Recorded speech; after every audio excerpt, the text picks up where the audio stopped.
can't believe we lost Fig. I didn't know him as well as you did, but I know he was a good man. Glad Weasley spoke for him. She honored him well. Fig will be well remembered. I wish the same could have been done for my uncle. I wonder if there's a chance Anne would meet me. Sebastian, I can't imagine what you and Anne are going through. Perhaps you'll hear from her soon. I hope so. I'll let you know. Sebastian, there's something you should know. It's to do with Victor Rookwood. I heard a rumor that he confronted you outside of Ollivander's.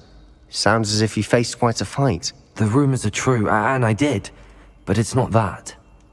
Just before Rookwood attacked, he uttered something familiar. The same words Anne heard before she was cursed. Children should be seen and not heard. Wait, what are you saying? It wasn't one of Ranrock's loyalists who cursed Anne. It was Rookwood. It was Rookwood all along. This can't be. It was the Loyalists. It's always been them. The night Anne was cursed, all she saw were goblins. Once Rookwood allied with Ranrock, Isadora's estate became of interest to them both. That's why Rookwood was there the night Anne was cursed. He was working with Ranrock. When he saw your sister, well, he didn't want anyone to know. So he cursed her. And she's never been the same. So cruel. Rookwood deserved what he got. Thank you for telling me. It wasn't a goblin. I suppose I owe you an apology. All this time I thought goblins were the enemy. But it was never that simple. Ominous said he's spoken with Anne. I wonder if she'll see me. I'll find out and send word when I know more.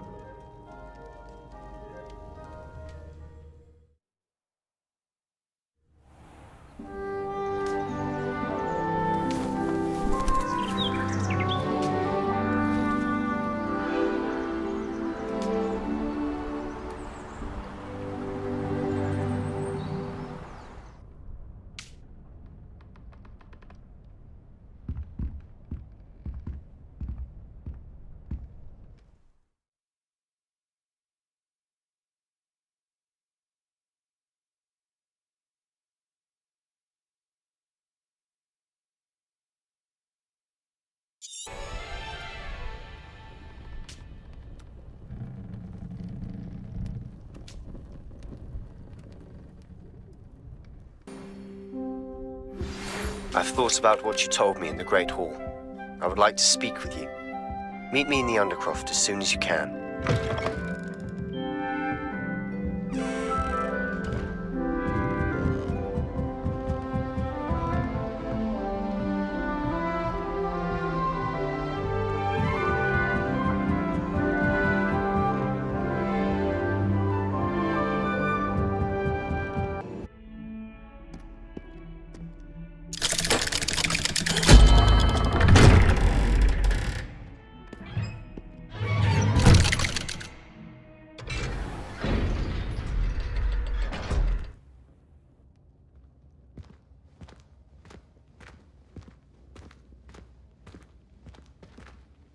I'm glad you came. Sebastian, I received your owl. What's happened? Ominous spoke with Anne about what happened with my Uncle Solomon. She believes I should pay for what I did, but she won't turn me in. She said the guilt I'll have to live with is punishment enough. I'm so sorry.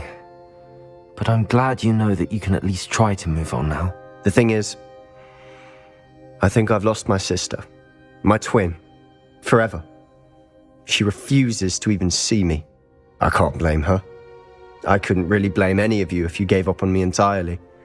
You all believed in me, and I let you all down.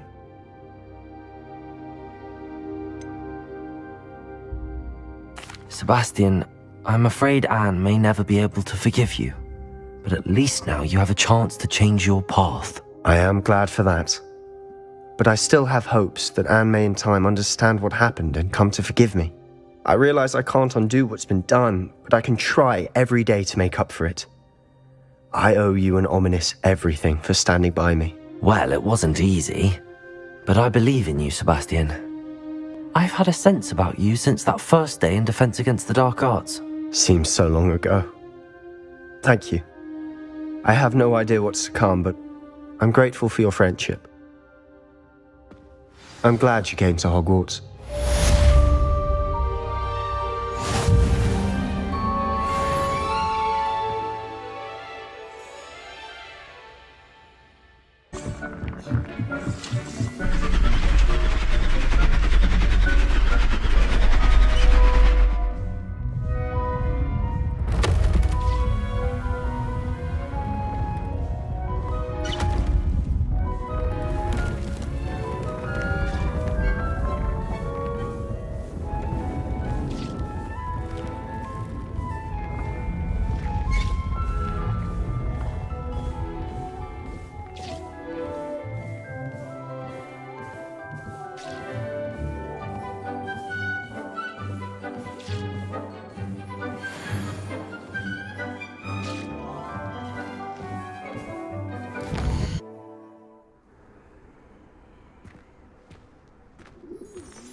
By all accounts, Hogwarts would be lost without you.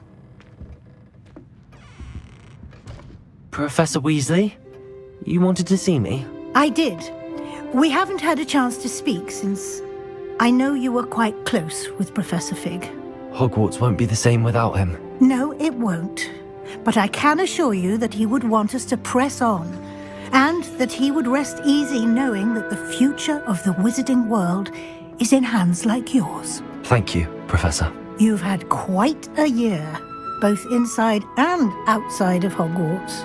I've heard all sorts of rumors. You've ridden a graphorn, befriended a goblin, rescued hippogriffs, even helped Mr. Ollivander track down a family wand. How did you... It's harder to keep secrets around here than one might suspect. I'm just glad you found such a good friend in Miss Sweeting. It's nice to see her engaging more with her classmates. There have evidently been Snidget sightings in the area lately. If the centaurs are to be believed, 2 Hogwarts students are behind it. I'm certain I don't know what... No need to discuss it further. What I would like to discuss is your wizard's field guide. May I see it? Of course.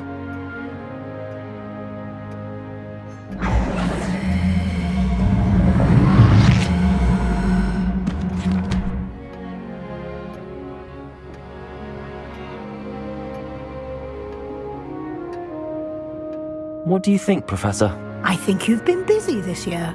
I see some progress here, but quite a bit of your field guide has yet to be completed. Fortunately, you do have some time to prepare for your O.W.L.s. I will confess, I had a sense about you from that first moment you came bursting in, late, to the sorting ceremony. I am pleased to see that my instincts were correct. To think you've only been with us a year and you'll already be taking your O.W.L.s, well, it's nothing short of astonishing.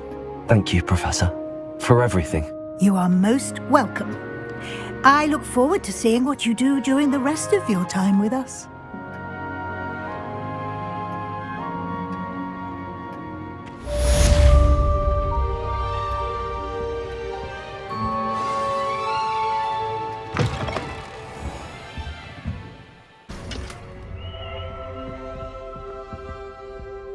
Professor, I wondered if I could ask how you came to Hogwarts. I suppose that is not an unexpected question. After I told you about my time in Mahutokoro, it was a simple matter of fate, really. After my experience with the Toyohashi Tengu, I was determined to find work that would fulfill me. I accepted a position with the Japanese Ministry of Magic. I cannot tell you the specifics of my work. A few years into my post, I had the honor of working with Professor Weasley, at the time a curse breaker for the British Ministry. Professor Weasley was a curse breaker for the Ministry. She was. But I would advise you not to inquire upon it. She is quite clear that her focus is now Hogwarts. We coordinated, shall we say, defensive efforts on a particular matter, and were talking one evening about the rigors of our respective positions. She mentioned plans to return to Britain and Hogwarts specifically. I noted I could appreciate her decision. Her description of the school was so enchanting that when she wrote to me a few years later about the open position of flying professor, I was intrigued.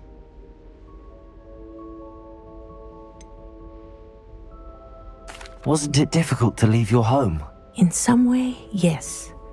But in others, I was ready for another adventure, to bring my experience and knowledge to another realm. My reason for coming to Hogwarts was to expand my horizons. Then you enjoy being a flying instructor, even after all that happened? I do. And not despite all that happened, but because of it. You would do well to let lessons be just that, lessons.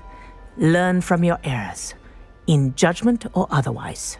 I am proud to impart such knowledge upon students, no matter where in the globe they may reside.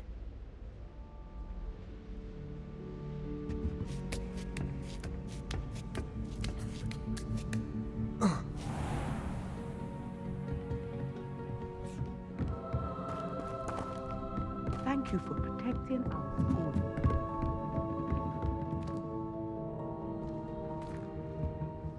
Professor, could you tell me how you and Natty ended up at Hogwarts? I can. That is an easy question. We are here because of Professor Weasley. You knew Professor Weasley when you were in Uganda? I knew of Professor Weasley. As you may or may not be aware, Professor Weasley's work once took her around the globe.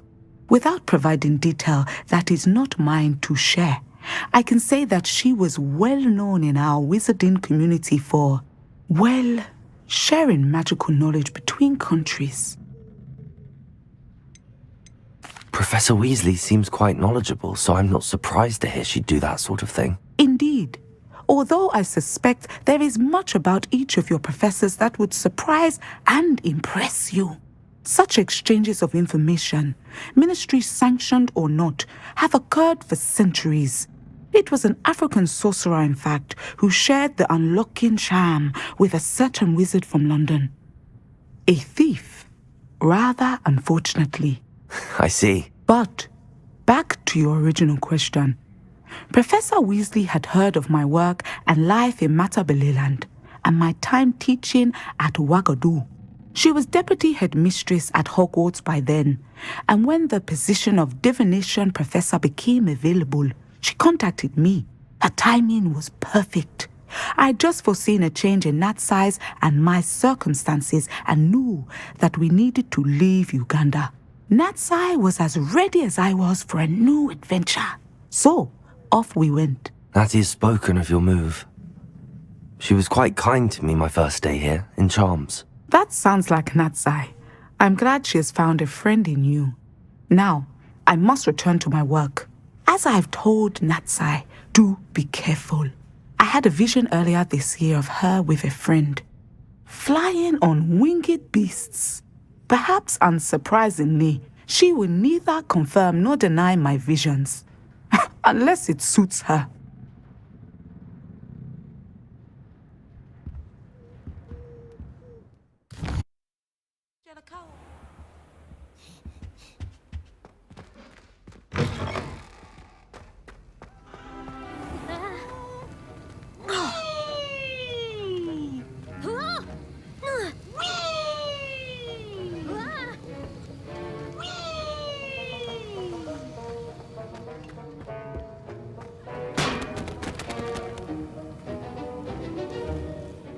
Professor Sharp, do you have a moment? Depends on how you intend to use it.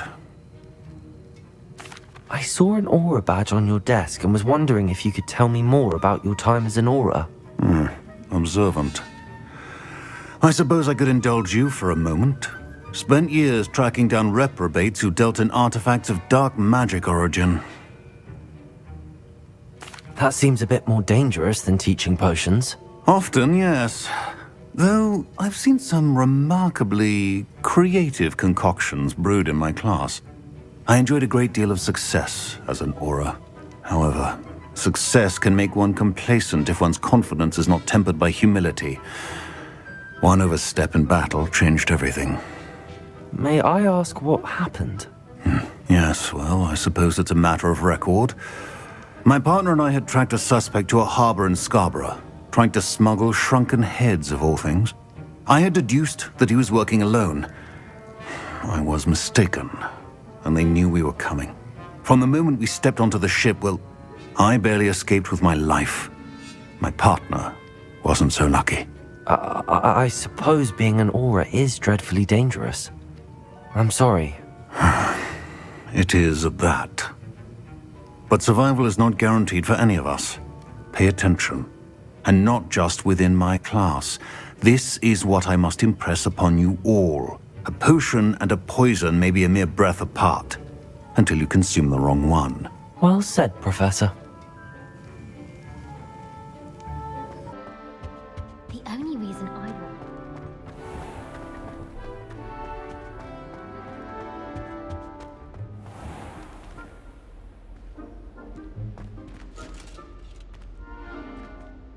Professor, could you spare a moment?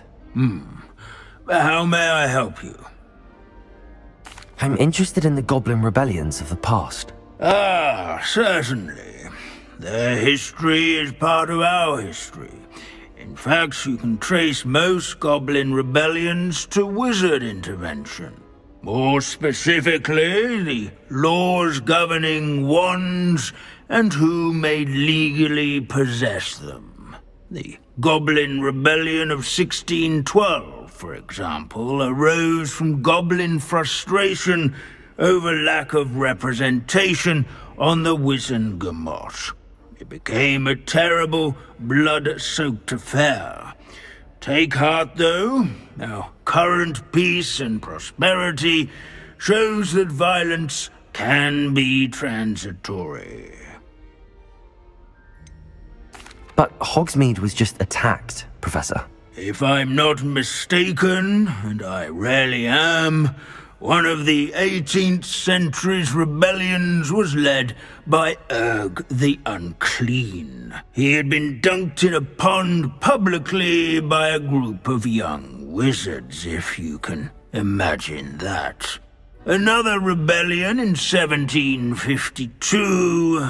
The rebellion was so badly mishandled that Minister for Magic Albert Boot was forced to resign. That being said, his replacement, one Basil Flack, lasted mere weeks. Best sort of vindication, if you ask my opinion. Please go on. 2 months into Flack's tenure, bad went to worse when the werewolves allied with the goblins. Quite smartly, Flack resigned rather than deal with their combined forces. Minister Flack was succeeded by one Hephaestus Gore, who quickly quashed the Jewel uprisings with his signature brutality. It is worth noting that many historians believe this punitive response led to even more werewolf conflict. You have noted all of this, have you not? Oh yes, Professor. Please continue. Continue? I take it your thirst for knowledge has yet to be quenched. If you would be so kind, Professor Binns. I rarely find an audience, captive or otherwise, eager to engage in such historical minutiae. I find your lectures quite engaging, sir. Thank you for sharing your vast knowledge. My sincere pleasure. Now, I do believe I should be preparing for my next class. Good day to you.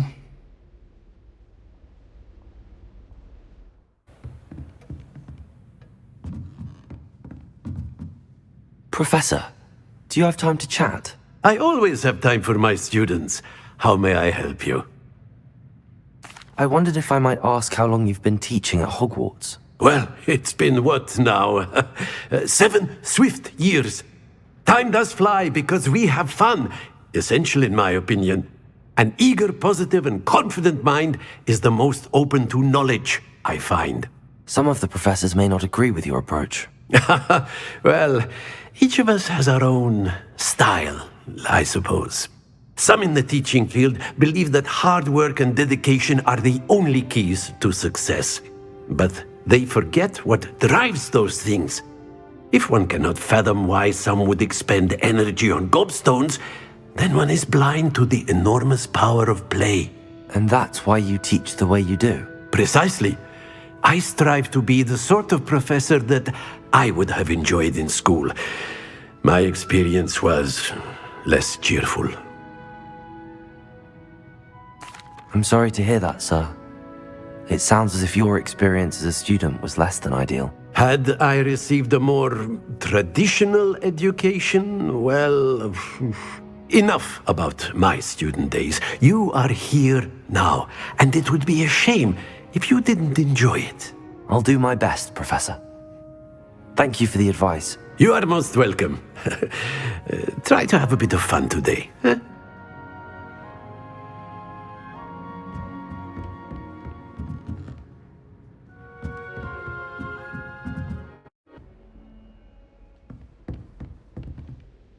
Professor, what can you tell me about your work at the Ministry? Your curiosity is understandable. Well, although I can't speak in any detail of my work, I can tell you certain interesting facts. Unspeakables work in the Ministry's Department of Mysteries. Dangerous work at times, as you've no doubt guessed. Yes, Professor. Now, you needn't concern yourself with my injury. I made peace long ago with the fact that a sprig of dittany, once plucked, will surely begin to wilt.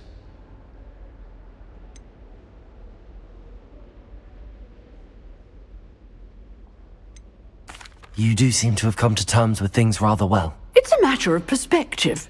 Without saying more, perhaps whatever time I've lost was in exchange for time gained, and to dwell on such matters is a waste of the days ahead.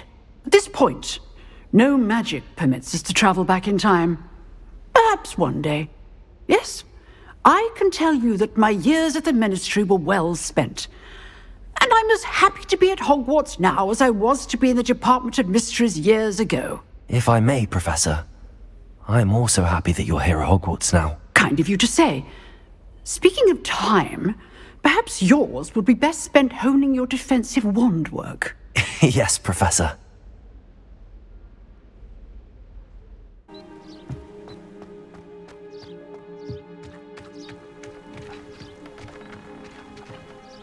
Professor, might I have a moment? Yes. What is it? I was wondering what inspired your interest in magical beasts. Are you considering some sort of profession in the field? I haven't decided quite yet, but I do find magical beasts fascinating. You do seem to engage well with the beasts in class.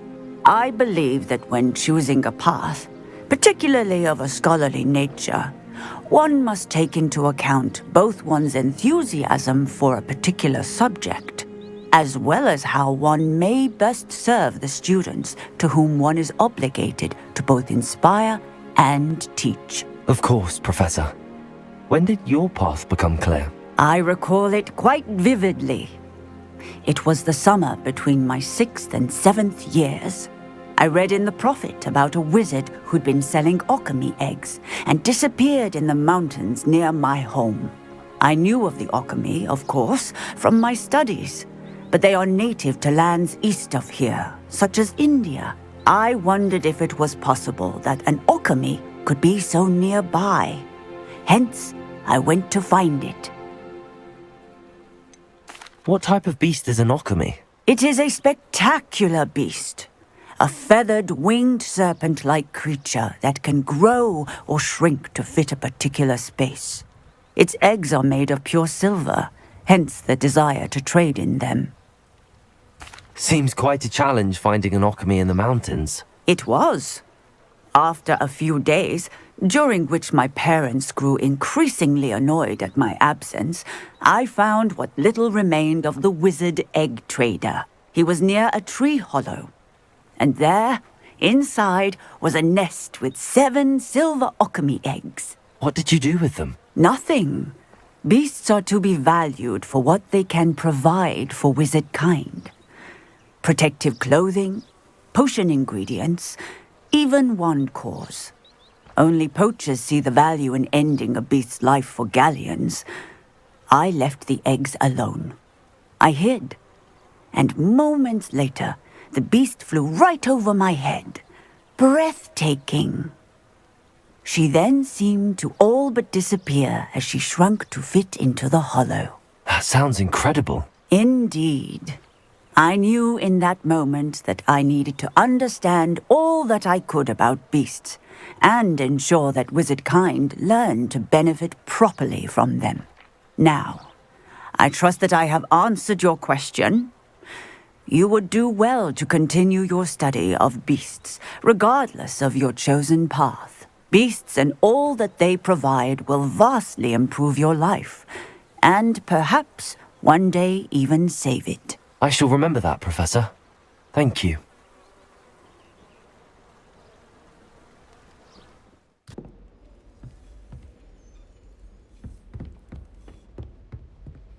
Professor, do you have a moment? I do.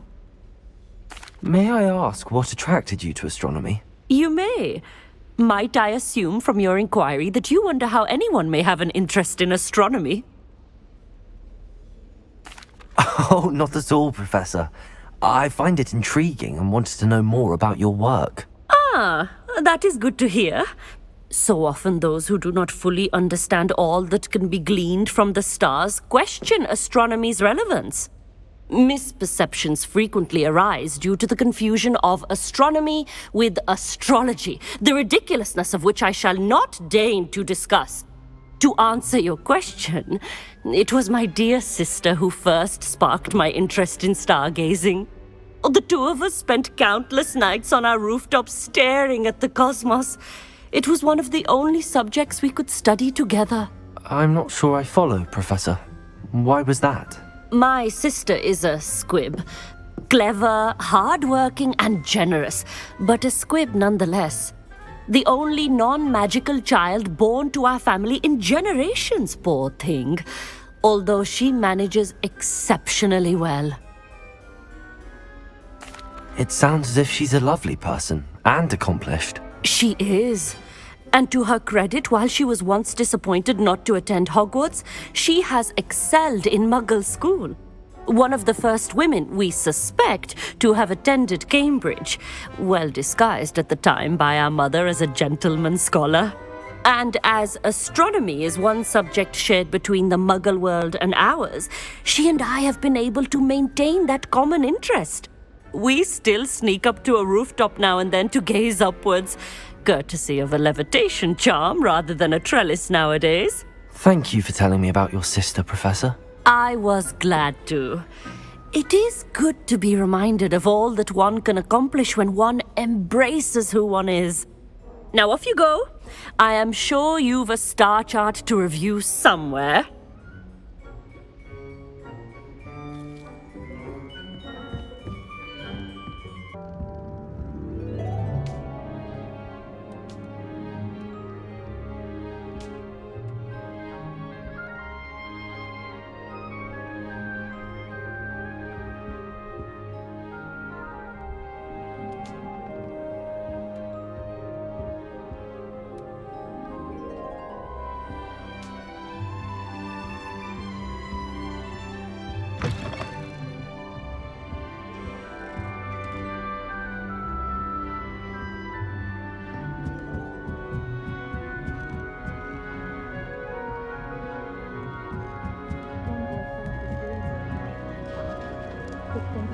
There to catch him. She's very good at arresting momentum. I practiced doing a loop-the-loop on my broom all summer. What a waste of time. I think Madame Kagawa's brother is a professional Quidditch player. If I could meet him.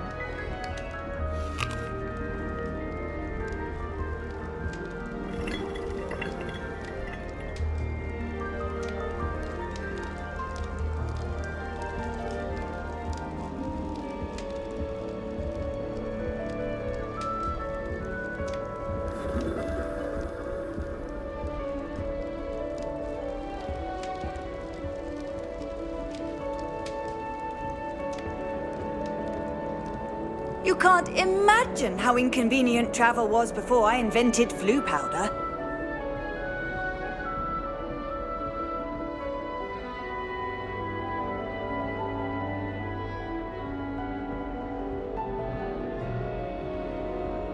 Owls must be incredibly intelligent to deliver all those letters. I still get lost looking for our common room.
This year, we have seen our students exemplify the bravery of Godric Gryffindor. And now we can finish. The loyalty of Helga Hufflepuff. The wisdom of Rowena Ravenclaw. And the ambition of Salazar Slytherin. And so, the winner of this year's House Cup... Excuse me, Headmaster, if I may. One particular student's heroism during the attack on Hogwarts, not to mention the level to which they have excelled in their coursework, as a new student, no less. Well, it would seem that it certainly merits... I'd say 100 points to their house. Wouldn't you agree? Ah, yes. Thank you, Professor Weasley. I suppose we have our winner.